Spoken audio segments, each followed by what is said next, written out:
O dia em que vieram buscá-la amanheceu líquido de neblina, e tudo pingava. Olores de ferrugem nas dobradiças, o rangido do carro de bois, o rubor de pressa. Eloá de Vilar acordou com batidas duras na porta, como martelo num sino. Seu pai, um boticário cansado, tentou responder, mas a tosse lhe roubou a voz. 2 homens do Conselho de Usos Antigos entraram sem cerimônia. Botas sujas, olhos secos, leram o édito com um placer acrílico, vago, que não se sujava com dor humana. A dívida do boticário havia crescido como mofo de porão, 4 vezes, depois 8. A lei arcaica, preservada pelos velhos do conselho, permitia o penhor de um corpo. Para o rei, disse o meirinho, ajeitando a pena na orelha, em justa substituição. Justa, pensou Eloá. Quando a injustiça aprende um adjetivo, ela veste veludo. Ela não chorou. A janela embaçada mostrava a luz pálida da feira lá embaixo. Cabras, balaios de nabo, um acorde perdido de sanfona, uma vela resistindo ao vento. Guardou num gesto pequeno a única herança que restava, a semente azul de sua mãe. Costurou-a na barra do vestido, num ponto curto, invisível, como quem encarna um coração. Eu irei, disse com uma dignidade que o meirinho confundiu com loucura. Beijou o pai na testa, pegou a bolsa de ervas, prendeu os cabelos com fita simples e, sem olhar para trás, desceu a ladeira onde a humilhação tinha calçada escorregadia. Aldeões desviavam os olhos, alguns de pena, outros de medo de que a dor contagiasse. O carro de bois a esperava. O condutor, jovem, não sabia onde pousar as pupilas. Ela sentou-se, olhou a estrada acinzentada e decidiu. Não seria coisa de ninguém. A viagem ao palácio foi longa, molhada, cheia do hálito de cavalo e de couro. Os campos passavam como lençóis sujos no varal, tremendo sob a chuva nervosa. Ao longe, o castelo emergiu, grandioso e soturno, como uma ideia que ninguém contesta. Torres finas, telhados escuros, janelas miúdas como olhos de costura, sentinelas de bronze, 2 portões de ferro, florões de lírios e, acima, o brasão com a harpa do reino, Aureliano IV, o novo rei. Era uma sombra pesada naquela arquitetura de obediência. Diziam, frio, devoto das horas, casaca alinhada, coração em prateleira debaixo da coroa. Diziam, não ri, não peca, não pisa fora da linha, não abraça o povo. Eloá, carregada de chuva, entrou pelo corredor dos servos, onde as paredes guardavam murmúrios. A regente do Conservatório Botânico, Dona Brígida, olhou a novata como quem avalia um vaso. Sou Eloá, disse, sem curvar demais o pescoço. Sei de ervas e infusões. Brígida farejou na fala uma aldeia, mas também reparou em algo mais. Firmeza. Deu-lhe um avental, uma bacia e apontou para as estufas. Vidro, cânfora, verdes em espera. Ali, o ar cheirava a verbena e o tempo corria mais lentamente, como em banho-maria. Eloá reconheceu folhas, repeliu outras, catalogou sombras, anotou em papel úmido. Tinha mãos de dias antigos, mãos de quem conhece raízes e fala frases com a terra. Na primeira noite, enquanto o palácio dormia cedo, um som fino nasceu nos corredores. Era o pianoforte da sala contígua, tocado com cuidado, como quem não quer acordar a dor. A melodia tinha a timidez da luz do lampião nas últimas brasas da madrugada. Eloá, levada por uma curiosidade doída, aproximou-se pela porta entreaberta e escutou. Um homem, de costas, tocava na penumbra, casaca preta, ombros altos, os dedos atentos. A luz das velas lhe acentuava a nuca, e o perfil tinha linhas que sofriam caladas. A música falava da chuva do lado de fora e de alguém que ainda esperava. Eloá entendeu, sem entender. Aquele pianista oprimido era o rei, escondido de si mesmo. Quando uma tecla desafinou, ele suspirou, humano, e parou como se pedisse desculpas ao ar. A bota de Eloá arranhou o assoalho, um aviso traidor. Ele girou, olhos de aço e surpresa. Quem está aí? A voz tinha polícia e cansaço, uma autoridade cansada de si. Eloá do Boticário, respondeu sem fugir. O som me chamou, trouxe calma à noite. Os guardas apareceriam se ela respirasse errado, mas a música desarmara o protocolo. Conhece ervas? Perguntou o rei, não por ela, mas pela sua própria insônia. Eloá descreveu a dança da melissa com a lavanda, o respeito devido à papoula, o perigo do estramônio. Falou do verão guardado no mel, do açúcar moderado, da água que não ferve demais. Aureliano, ainda escondendo-se no escuro, assentiu, quase grato, quase contrariado pela própria gratidão. Traga-me infusões, disse, por fim. E, por favor, silêncio sobre o que ouviu hoje. Ela inclinou a cabeça e soube que ali nascia uma aliança que o palácio iria odiar, porque a amizade nos corredores do poder é sempre interpretada como facção, como pecado administrativo. Na noite seguinte, um bilhete sem assinatura a esperava com 1 hora e uma nota musical. Ela levou o infusório de porcelana e aprendiam juntos a durar. Ele sem dormir, ela sem ceder. Falaram pouco, porque as confidências do mundo acontecem mais nos intervalos do que nas frases. No intervalo entre 2 notas, Eloá entendeu que o rei não queria continuar o que herdou. A conservadora Brígida viu as olheiras do rei diminuindo e as doçuras de Eloá aumentando. Suspeitou, ficou alerta e, ao mesmo tempo, protegeu a jovem de olhos curiosos. No alto, a rainha-mãe passeava pelo corredor dos retratos com véu de renda negra. Costurava piedade sobre intrigas como quem borda espinhos em toalhas de linho. O chanceler Dux, homem de focinho fino e dedos anelarmente engordurados, contava moedas. Guardava nos porões um costume que apodrecia o reino: vender gente no papel carimbado. O selo carmesim, um círculo sangrado, caía nos decretos como faca em fruta madura. Aureliano assinava, às vezes, sem ver, confiando na máquina que o antecedera e o cercava. Mas a insônia era o preço de sua consciência, e a música, seu sussurro de resistência. Eloá, revolta contida, transformava folhas em chá e dor em propósito, sem alarde. Certa tarde, a chuva cessou. O sol fez um caminho de ouro cego no mármore. Eloá levou um embrulho de papel pardo ao arquivo do palácio, onde a poeira gracejava. Precisava de um livro de botânica, mas a bibliotecária, doente, não veio naquele dia. Viu uma pasta caída, lacre partido, páginas fugindo como pombas assustadas. Recolheu-as com cuidado e, ao alinhar os documentos, leu o impossível: contratos falsificados, o selo carmesim repetido em folhas nascidas de mão errada, datas impossíveis, valores inflados. Viu o nome do pai numa lista de devedores exemplares, escalados como pretexto.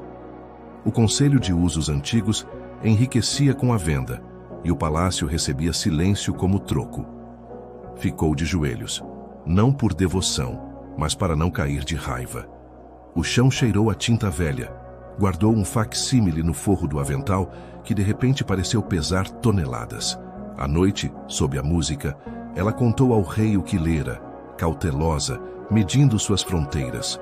Aureliano ficou branco de vela, tirou as mãos do teclado, pediu as páginas em silêncio. Leu sem respirar, e a ferida antiga, a do luto da rainha morta, sangrou junto. Usaram a minha reclusão para governar. O rei disse, sem olhar para ela. Me cegaram. Eloá quis tocar-lhe o ombro, mas a distância entre eles tinha guardas invisíveis. O que fará, senhor?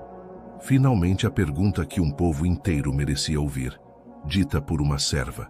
Aureliano olhou o selo carmesim sobre a escrivaninha, o círculo hierático, a faca ritual. Ainda não sei, respondeu, honesto até a crueldade. Mas não dormirei até saber. A chuva voltou leve, pontilhando o vidro como dedos impacientes. O pianoforte calou-se. Naquela pausa, algo proibido se colocou de pé entre dois seres desiguais. Os dias seguintes foram de atrito manso, disfarçado de rotina, fingindo normalidade. Eloá elaborava infusões que abriam janelas nos nervos do rei. Ele, em troca, protegia seus passos. Brígida recebia ordens para mantê-la no conservatório, longe das línguas, perto das folhas. Mas palácios têm paredes afiadas, e a notícia da proximidade vazou como água em barro. A rainha-mãe chamou o chanceler Dux ao salão das tapeçarias azuis, e os dois sussurraram veneno. Feitiçaria botânica, disse a senhora do véu, como se inventasse uma moda. O povo crê. E o rei? Dux lambeu o lábio, que cheirava a vinagre. O rei acredita no que assina. Resolveram semear boatos. Gotas de tinta em pano claro, que depois ninguém tira. Aureliano, escaldado, começou discretas investigações sobre o conselho e seus baús de ouro.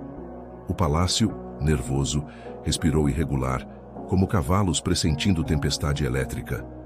Uma madrugada, as velas armaram constelações no teto e a música rompeu mais forte. Eloá chegou cedo. Foi detida por um guarda novo que hesitou por vê-la sem medo. Ela entrou no salão e encontrou Aureliano escrevendo, o punho firme, o rosto solene. Uma missa, disse, meio sorrindo de si, para o que perdi e para o que talvez eu mereça ganhar. Confessou o segredo. Suas obras foram tocadas sem nome, escondidas de olhos de conselho. A música lhe permitia existir sem selo, sem decreto, sem véu de rainha, sem mãe. Eloá entendeu que o poder, enfim, desejava ser humano antes de mandar. Eu guardarei isso, prometeu. E, no coração, uma semente azul mexeu-se pedindo terra. Na mesma noite, passos arrastados no corredor, voz fria. O chanceler pediu a Eloá no pátio. Sabe o preço da insolência? Ele perguntou, debaixo da chuva minguante. O preço é sempre pago com mulheres. Ela não respondeu. Lembrou do pai, do lábio tremido, da janela que via o mercado. Sei o preço da mentira, disse baixinho, e quem a cobra nunca recebe em paz. Ele riu. Riso fino, de lâmina ungida. Voltou a subir a escadaria, deixando um cheiro de couro. No conservatório, a semente no vestido latejou como um pulso. Eloá sentiu fome de futuro. Resolveu. Se não podia mudar o rei naquela hora, mudaria os humildes que cercavam o palácio. Começou a ensinar às criadas os nomes latinos e os usos das plantas, o poder dos papéis. Explicava o que assinavam sem ler. Traduzia o palavreado que fazia pessoas virarem mercadoria. Muitas sabiam ler o corpo dos filhos, mas não as letras que lhes tiravam o corpo. Eloá lhes doou um vernáculo novo, em voz baixa, para não acordar a inquisição das costumes. A casa do rei, assim, sem querer, ganhou um coração passando a anotação de mão em mão. No 5º dia do pão de mel e de segredos, o golpe caiu como martelo. Uma serva foi encontrada com um saquinho de anil, e disseram, poção azul bruxa. A rainha-mãe apareceu em pessoa no conservatório, véu de renda negra em guerra. Segurou a barra do vestido de Eloá com pontinhos de desprezo, e puxou sem pedir. Ali, numa costura secreta, reluzia a semente azul da mãe, modesta, guardada como fé. Eis a prova, disse a velha soberana, e o salão respirou como boca assustada. Os guardas cercaram Eloá, e Aureliano chegou tarde, com o rosto de quem ainda aprende a mandar. Dux trouxe um pergaminho redigido com pressa, os termos já prontos, o selo carmesim úmido. Para evitar escândalo, disse o chanceler, e proteger o trono de línguas que odeiam. A proposta, banimento sem julgamento, e o rei assinar para salvar um reino que ávido cobrava. Houve um segundo silencioso, invisível, no qual coisas se decidem e amores se quebram. Aureliano olhou Eloá e viu mais do que queria. Uma mulher que não pediu clemência. Ele pensou no povo, no risco de incendiar os corredores com partido e facas. Pensou nos velhos do conselho, nos generais que não respeitavam música, nem chá, nem lágrimas. A mão do rei, então, traiu sua vontade e obedeceu ao costume. Caiu o selo carmesim. O som do lacre na mesa foi o som de uma porta trancada por dentro. Eloá respirou medindo cada costela, como quem conta sementes em punho de criança. Não chorou. Abriu com os dedos o ponto da barra do vestido e tirou a semente. Caminhou até as jardineiras internas, onde a luz de inverno parecia emoldurada por vidro. Ajoelhou ali, abriu a terra com a unha e plantou a promessa. Depois se levantou. Um dia eu volto para colher a flor, disse, sem olhar o rei. Um dia. A rainha mãe ergueu o queixo. Vitória de quem apedreja e finge. É a lei. Levaram Eloá pelos corredores onde as tapeçarias contavam batalhas que ninguém lembrava. Brígida correu atrás com uma manta áspera, cobriu os ombros da jovem, deu-lhe um beijo seco. Ensine o que sabe, sussurrou. Volte com mais gente do que saiu. Na praça externa, os carros de palha fediam a chuva velha, e o mundo mordeu Eloá com dentes frios. Seguiu a pé, sem escolta, que o banimento também é abandono. O palácio ficou atrás, monolítico. As ruas da cidade eram um tabuleiro com peças cansadas, e ela tinha que cruzar o jogo. Dormiu a primeira noite num estábulo, a cabeça perto do pescoço de uma égua mansa. O hálito quente do animal foi oração, e a palha, livro de salmos que arranhava. A violência não veio em punhos, veio em preços e portas, em ombros que não se viravam. Mas Eloá tinha a obstinação dos que aprendem o nome da injustiça e o repetem. Chegou ao cais dos ferreiros, onde as bigornas cantavam fogo e os homens tinham marcas. Ali encontrou soldados inválidos da última campanha, cotovelos vazios, pernas que lembravam. Comprou com moedas miúdas ervas e pão, e ofereceu o que sabia, o corpo como escola. Ensinou compressas de confrei, infusões de tilha, mas, sobretudo, a ler textos de cobrança, porque o ferro cura ossos e a letra curava destinos, ambas exigem brasas e paciência. As mulheres ouviam com olhos incendidos e depois levavam o alfabeto para a mesa da cozinha. Nasceram círculos de leitura noturna, cadernos costurados com linha de linho, lamparinas tímidas. Alguém desenhou numa parede a figura de uma flor azul, sutil, pronta para existir. As notícias corriam mais rápidas que as pernas do rei. A rede de mensageiros, plantada por acasos e vontades, ligava as aldeias como rios subterrâneos. O dossiê de Dux, copiado por mãos invisíveis, passou de bolso em bolso, de forno a forno. Nomes, datas, montantes. A matemática dos crimes tem beleza quando serve ao povo. Eloá, agora vista com respeito e medo, tornou-se um rumor razoável. A que foi vendida. Ela mesma evitava ser centro. Preferia a roda larga, onde a coragem é distribuída. Na igreja velha, onde as paredes choravam cal, reuniu-se uma assembleia de saias e casacos remendados. Decidiram escrever uma carta aberta e escolheram quem leria. A própria Eloá, no coração da cidade. Seria a voz de milhares de gargantas que a humilhação apertara durante anos. E cada lamparina tingida com anil no pavio seria um voto, uma presença azul na noite. Enquanto isso, no palácio, Aureliano descobria o amargo sabor de ter razão tarde demais. Revistou caixas, confrontou oficiais, abriu a casa do selo com uma chave que nunca usara. Encontrou a contabilidade dupla e o legado da própria preguiça em ler o que assinava. Chamou o chanceler, que veio com um sorriso de loja, e a rainha-mãe, com véu como armadura. Como ousa, disse a velha, transformando maternidade em cetro. O conselho o pôs aqui. Puseram o nome, respondeu o rei. Mas o reino é feito de gente, não de lacres. No salão dos espelhos, a briga não teve gritos, teve palavras que pesavam chumbo. Aureliano sentiu o chão inclinar.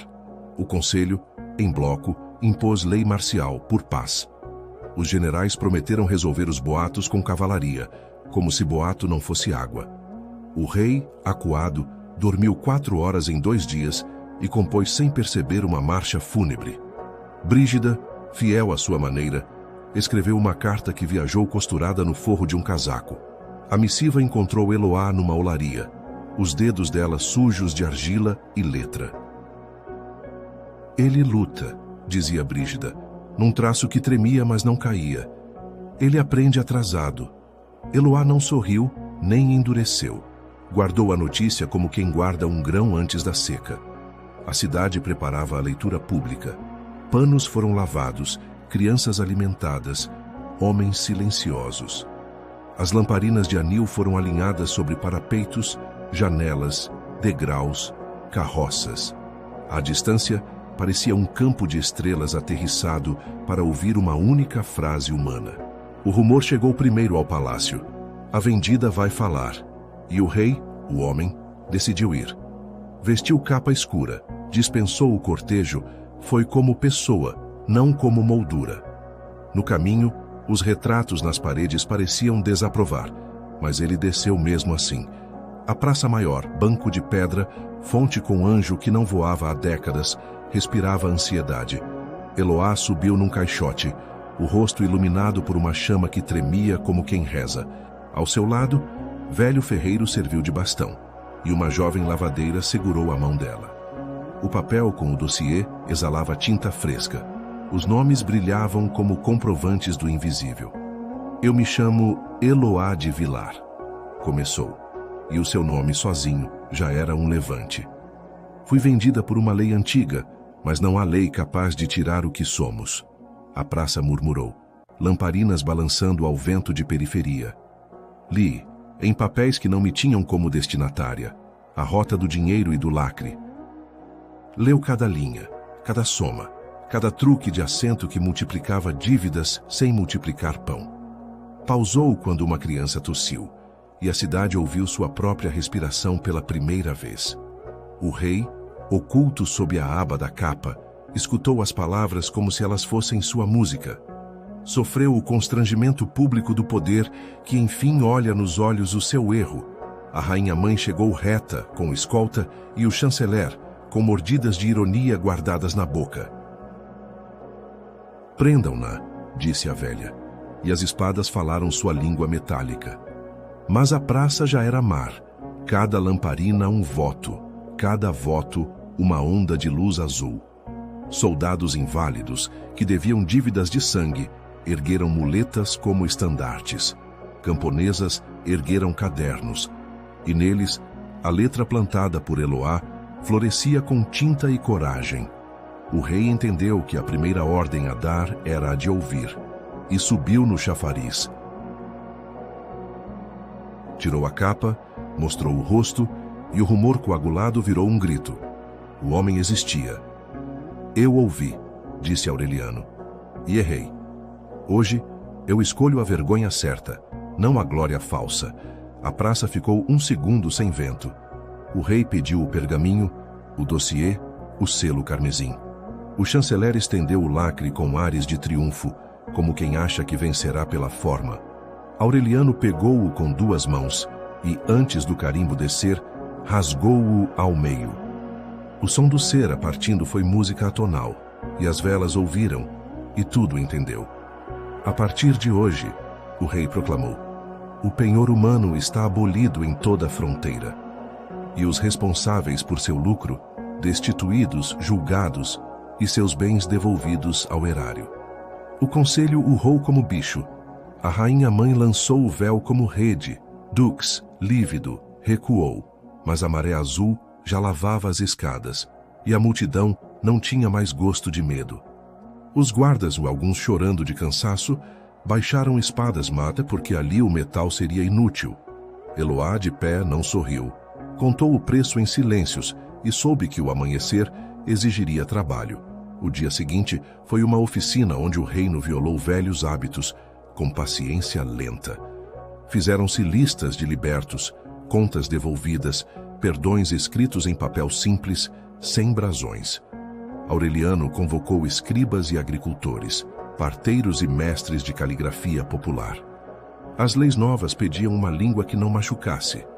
Brígida redigiu com precisão de botânica.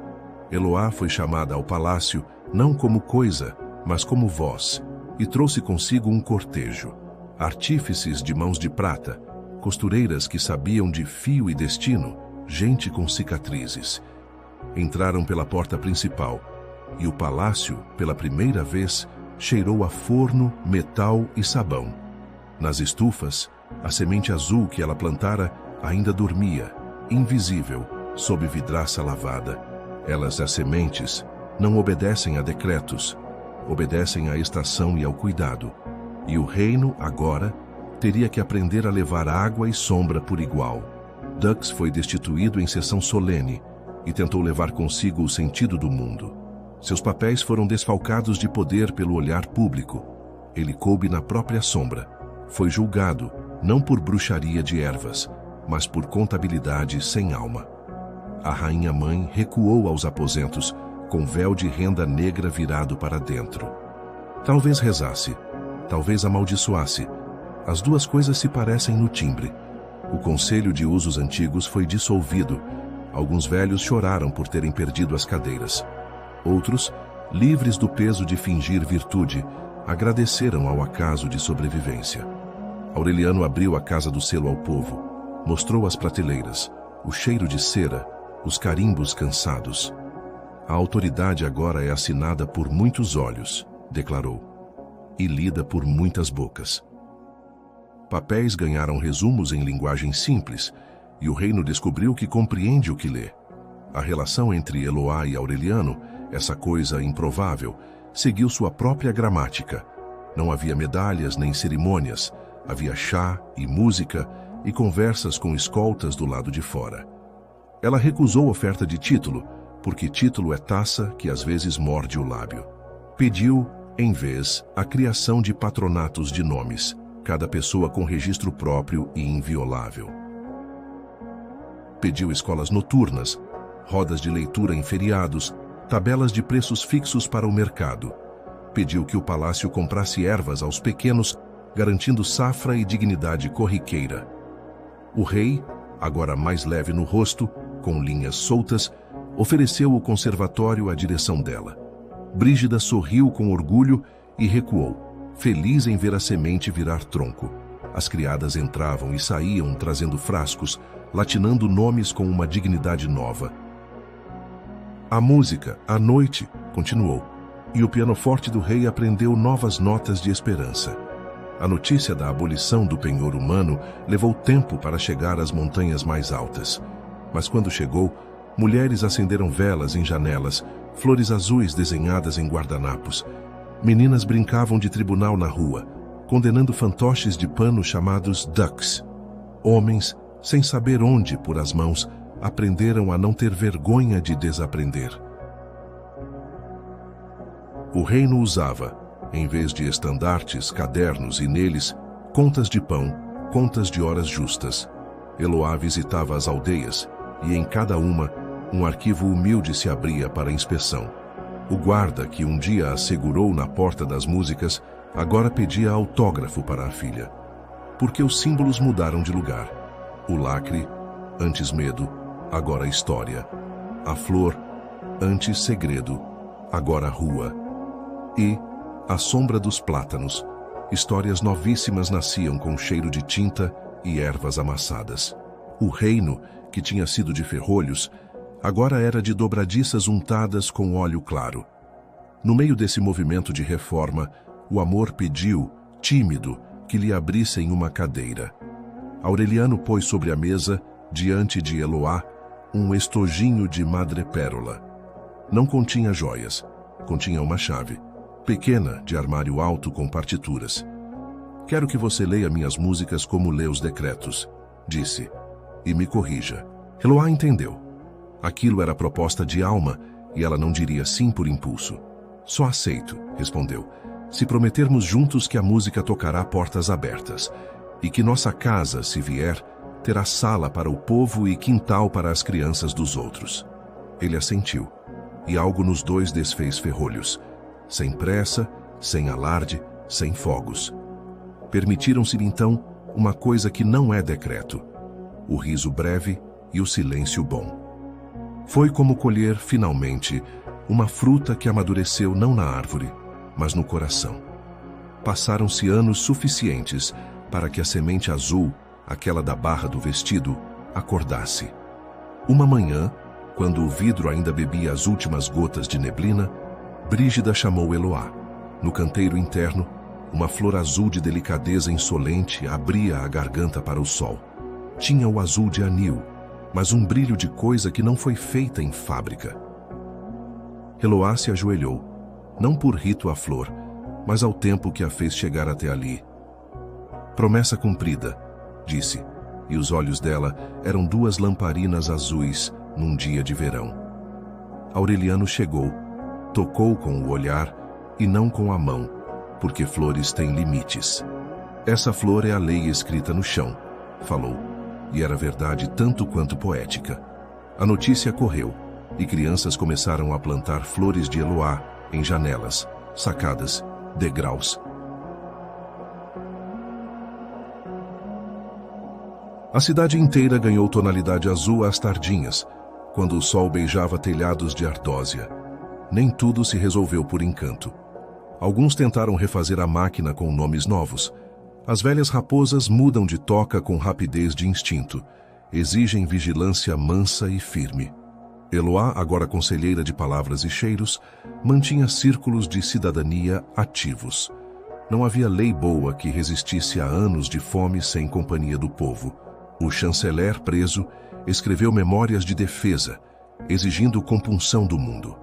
O reino o ouviu nos tribunais, respeitou cada rito e o condenou com a elegância da verdade. A rainha-mãe morreu tarde, com os olhos escondidos, e o reino não a celebrou, nem espalhou ódio. Guardaram-na como se guarda móvel antigo, lembrando do peso, mas sem maldição. Aureliano envelheceu aprendendo, e essa é uma educação que dá brilho à ruga. Eloá tornou-se o tipo de presença que muda a temperatura de uma sala sem aumentar o tom. Um festival nasceu debaixo das arcadas da praça, no aniversário da abolição do penhor humano. Chamaram-no Festa da Leitura e da Luz. As lamparinas azuis agora eram faróis de alegria. Músicos populares tocaram temas do rei, e o rei pediu licença para tocar com eles. Um menino de dedos curiosos assumiu o pianoforte e improvisou com insolência linda. Eloá sorriu sem protocolo, e o reino viu que o poder sabe dançar quando quer. Histórias foram contadas por costureiras, por ferreiros, por órfãos que aprenderam a lidar com números. O palácio abriu as cozinhas, o caldo fumegou, e não havia fila que doesse. As crianças receberam cadernos com capas azuis. As páginas cheiravam a promessa quente. No chão, mulheres desenharam um percurso de tinta indelével ligando à fonte. O conservatório, a casa do selo. Era um mapa da transformação. Música, saber, governo, tudo andando de mãos dadas. Numa noite dessas, houve uma tempestade que tentou apagar a cidade por esporte. Relâmpagos, trapos de vento, telhas brincando de voo, cães enlouquecendo de medo. As lamparinas nas janelas tremiam como pernas, e alguns queriam desistir de mantê-las. Eloá, no terraço do conservatório, segurou a sua lamparina com as duas mãos. Ao lado, Aureliano protegeu o vidro com o corpo, e a chama os pintou de ouro. Não é que o fogo precisasse deles, eram eles que precisavam do gesto. A cidade olhou para cima e viu duas figuras pequenas, azuis, teimosas, e copiou. De casa em casa, mãos sustentaram luz, e a tempestade, ofendida, passou com menos sucesso. Na manhã seguinte, havia galhos no chão, mas também um cheiro de vitória privada. E uma frase cíclica, sussurrada em becos. Seguramos juntos, viu? Seguramos. No tempo certo, veio o casamento, discreto, com a cidade convidada pelo som, não pelo convite. A cerimônia aconteceu ao entardecer, e o brilho não foi ouro. Foi azul de céu antes da noite, sem coroas que exagerassem, sem véus que apagassem, sem juramentos que lembrassem contratos. Prometeram o muito que pode ser dito sem mentir. Cuidado, escuta, correção mútua. Quem levou as alianças foi uma menina que antes vendera flores no mercado por centavos. Eloá não chorou, mas teve os cílios molhados por um vapor que só existe quando a vida acerta. Aureliano, com música nos dedos, tocou uma peça curta e parou no meio, por respeito à pausa. No brinde, beberam água aromatizada com folhas do conservatório, e o mundo soube o sabor da sobriedade. As janelas da cidade brilharam com as flores azuis, e o chão da praça parecia um céu caído. Alguém disse, rindo, que o reino tinha virado um jardim que sabia ler e votar. Os anos adiante foram menos espetaculares, mas mais importantes, como sempre é depois do clímax. Vieram as reformas agrárias com nomes decentes e os mercados com balanças auditadas. Vieram os hospitais de ervas e ciência juntos, tanto um como o outro, sem briga de méritos. Vieram os livros de bolso sobre direitos, vendidos ao preço de um pão, às vezes de graça. Veio uma escola para adultos no antigo galpão do exército, agora sem fuzis, com lápis. E veio também o cansaço. A boa esperança dá trabalho, como uma lavoura séria. Eloá dormia em cadeiras de madeira, às vezes, com o rosto marcado por páginas. Aureliano, de vez em quando, voltava à sala de música para lembrar que é gente. O reino aprendeu a administrar suas contradições, como se administra chuva, com valas, açudes e paciência. E, quando uma injustiça nova tentava nascer com roupa de novidade, a memória a reconhecia. Num entardecer de outono, Eloá desceu até a primeira flor azul, agora multiplicada. Crianças a seguiam como patinhos, cada uma com uma pergunta que valia um ministério. Ela contou a história sem instalar heróis de mármore. Preferiu gente de barro, com dedos sujos. Disse, eu fui vendida, mas meu nome não foi. E as meninas entenderam. Disse, o rei errou. E depois escolheu a vergonha que cura. E os meninos entenderam. Disse, as leis não são milagre, são artesanato. E os adultos colocaram as mãos nas ferramentas. Depois, pediu silêncio, porque a brisa naquele minuto trazia um cheiro que precisava ser ouvido. Era o perfume muito leve da flor azul, mais intenção do que aroma, mais gesto do que cheiro. É isso, falou. A liberdade raramente grita. Ela, na maioria dos dias, respira assim. E a cidade respirou com ela, num coro baixo, quase invisível, alimentando a chama. Naquela noite, o rei tocou uma peça nova, escrita para muitos ouvirem e muitos corrigirem. A música tinha uma linha de baixo que lembrava o trabalho, e agudos que imitavam lampiões. No meio, uma pausa grande, um respiro que só os que sofreram reconhecem como sagrado. Eloá, sentada, ouviu a história de todas as suas plantas dentro das teclas. Viu verbena virar acorde, confrei virar timbre grave, anil virar silêncio azul. A peça terminou sem aplauso de rompante, mas com um coro de mãos em peitos. Aureliano levantou-se e, em lugar de reverência, ofereceu o banco a um menino. O menino tocou um erro primeiro, depois acertou, e a cidade riu com a ternura certa. Era isso que tinham construído. Um lugar onde o erro não vira silêncio, mas aula. E onde o poder aprende a gostar de corrigir-se, como músico que ama afinar. Os retratos dos antigos reis continuavam na parede, mas seus olhos haviam perdido o juízo. De alguma maneira, a casa agora os obrigava a olhar a rua, não o oposto. O salão do selo virou uma escola-museu. Crianças carimbavam folhas com seus nomes, de brincadeira. Riam da pompa antiga e respeitavam, porque a irreverência boa é a que não humilha ninguém. Uma carta chegou do litoral, com areia dobrada entre as linhas, dizendo, chegou a flor. O azul, enfim, colonizara o reino sem espada, apenas por vontade que se replica.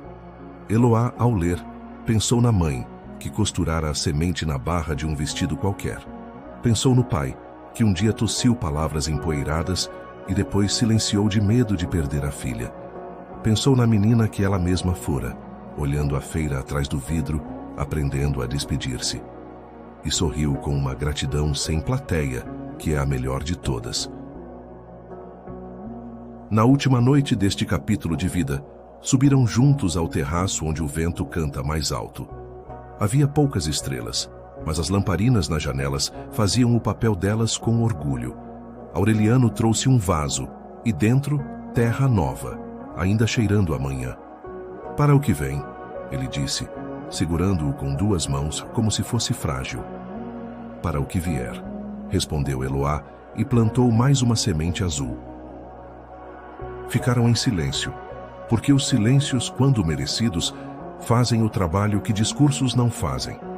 Abaixo, a cidade vivia sua vida, com mercados e risos, goteiras e cartas de amor. Acima, uma nuvem passou, como quem acena, e se dissolveu com um pudor delicado. E pé no meio, dois corpos mortais guardavam um pacto que tinha cheiro de planta molhada. Não havia hino, mas havia um país inteiro aprendendo a conjugar verbos na primeira pessoa do plural. Quando a madrugada puxou a corda do sino das 5, o mundo ficou azul-cinza.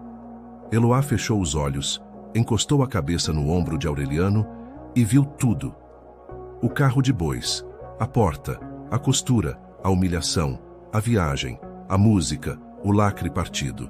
Viu o conselho, as contas, a praça, uma lamparina, uma flor, os cadernos, as crianças. Viu a própria vida como um corredor de vidro, com plantas que respiram quando a gente respira. E decidiu outra vez, como na primeira manhã, que não seria coisa de ninguém. Não por soberba, mas por compreensão de que nome é raiz, e raiz segura a terra. A brisa trouxe cheiro de pão, e o sol, demorando-se nos telhados, ensaiou um novo começo. Lá embaixo, uma menina abriu um caderno azul e escreveu seu nome inteiro, caprichado. E, sem saber, assinou também a próxima página da história que merecia. A dignidade não se compra, cultiva-se com mãos firmes e paciência azul.